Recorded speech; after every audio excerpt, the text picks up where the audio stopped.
देख रहे हो सितारे? फोटो पे थंबनेल पे नजर आएंगे कितने सितारे हैं यहाँ पर। यहाँ तो पता नहीं लग रहा ना कैमरे पे, इतना वीडियो है, थोड़ा अंधेरा होता है। साफ शिफाफ आसमान पड़ा है और सितारे चमक रहे हैं यहाँ पर। हाँ, इनको धुंध मिलती है।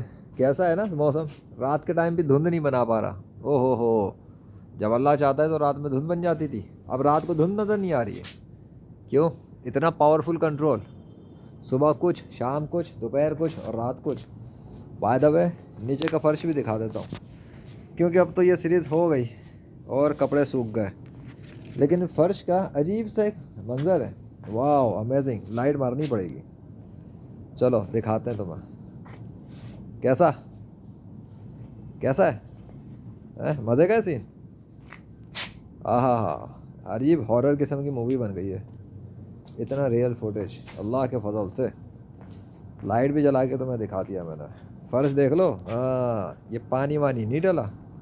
अजीब सी हालत हो रही है ना, अजीब सा ही लग रहा होगा। देख लो फिर तुम्हें कहाँ देखने को मिलेगा ये दिन। अबे पानी तो मैंने डाला नहीं है, फिर ये क्या सीन है। अजीब अजीब व गरीब मनाजिर, अजीब व गरीब वाक़यात, अजीब व गरीब दुनिया। फिर भी कहते हैं कि गॉड नहीं है। क्या क्या दिखाऊँ ये अल्लाह इनको। अल्लाह अकबर। चलो भाई लाइट बंद करो। अब तक तो लाइट से, हाँ अब बेहतर है, बगैर लाइट के भी हो सकता है। सो देख लिया तुम लोगों ने। चलो आ जाना इस्लाम में। अपन के कपड़े तो सूख गए, बाकी तुम जाओ ना, तुम्हारा रब जाने। अल्लाह अकबर।